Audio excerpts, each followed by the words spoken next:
ከዚህም በኋላ እኔ ጋር መምጣት አይጠበቅብሽም እያለች በአምላክ ህብስትን አይኗን እየጠረገላት ይገኛል። ውጣ ይለዋል። ምን ትመስላለች ዶሮ። በአምላክ ትሰሚኛለሽ፣ እዚህ ቤት ውስጥ ምንም ጓደኛ አያስፈልግሽም እያላት ይገኛል። ህብስትን ማለትም ለሷ ያለ ስሜት ጠንካራ ከመሆኑ የተነሳ ብታቆም ይሻልሃል። እሺ ይቅርታ አብነት፣ ይችል መውደድህን አቁም። ማለቴ ለሷ ያለ ስሜት ጠንካራ ቢሆን ብታቆም ይሻላል። ምንድነው በአምላክ? ምን ማለት ነው በአምላክ? እናትዬ ውይ ልቀስቅስሽ ብዬ ነው፣ ገብተሽ እንድትተኝ ብዬ ነው። ዞሮ ዞሮ ያው እዚህም መኝታ ነው እያለች አትግል። ከመምጣቴ ምን አንቺ በገዛ ቤቴ ልትናገሪ ነው? ማታ እኮ አቅቶኝ ነው። ቀስቅሴሽ እንኳን አንድ ቀን ዘወር ተሳስፈሽ አገኘ። በአምላክም ህብስትን በዙሪያው ጠላቶቹ እንድትከላከል እንድትነቃ የማያደርገው ጥረት የለም። በጨለም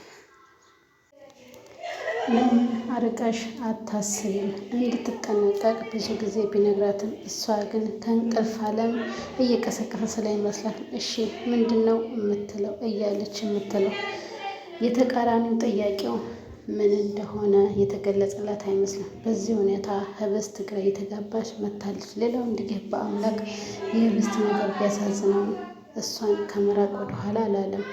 ልክ እንደ በፊቱ እንደሚንከባከባት እንዳይፋት። አሁንም ግን አትደገፊ፣ ማንንም አትመኝ፣ ከጎንሽ ያለ ጓደኛ ሁሉ እንዳታምኝ እያለ ያስጠነቅቃታል። በማንም ላይ እምነቷን መጣል እንደሌለባት እየተነገራት ያለው። ይሁን እንጂ ህብስት ከጀርባ እየተካሄደባት እንደው አልተረዳችም። በአምላክ ለምን እኔን ጠላኝ? ሲደግፈኝና ሲያቅፈኝ የነበር አሁን ግን ፊቴን አዝሮብኛል እያለች ጥያቄው እየተፈጠረባት ነው። በአምላክ እንዲህ እሷን የራቀባት የራሱ ምክንያት አለው። ከዚህ በፊት ከሄርሜላ በተፈጠረው ስህተት ራሱን የቀውስ ጸጸት ከቷል። እንደ ጥፋተኛ በመቁጠር ህብስትን እንደገና ህብስትን በአዲስ ይቅርታ ከጠየቃት በስተቀረ ከልቡ ሊቀርባት አልቻለም። እየተጸጸተ ነው። በተለያየ አጋጣሚ ሸክሙ ለአብነትም እንደሚነግረው ሸክሙ ሊቀርለት አልቻለም። በአምላክም ከባድ ጭንቀት ውስጥ ነው ያለው። እንዲህ ከዚህ በፊት የፈጠረችበት የሀሴት ትርክት ወጥመድ አርግዣለሁ በማለት ሄርሜላ በአምላክም በወጥመድ አጥምዳ ይዘዋለች። አሁን ደግሞ ከባዱን ጥያቄ ይሄው አስረግዘኛል በማለት ከደቂቃዎች በፊት ውጤቱን የያዝኩት ብላ አጥምዳ ይዘዋለች። በአምላክን ነፍሰ ጡር እንደሆነች እየተናገረች ትገኛለች። በሆነው ነገር አምኖ መቀበል አልቻለም።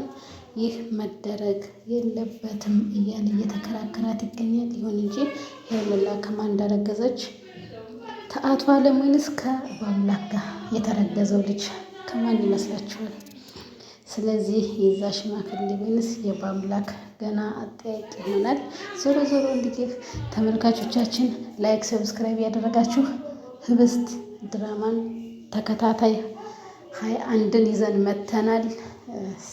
እንዲህ እናንተም እስቲ የእናንተ አስተያየታችሁን እንፈልጋለን። ሰላማችሁ በዘት ይበልልኝ። ላይክ ሰብስክራይብ ያደረጋችሁ አበረታቱኝ። ሰላማችሁ ይብዛልኝ።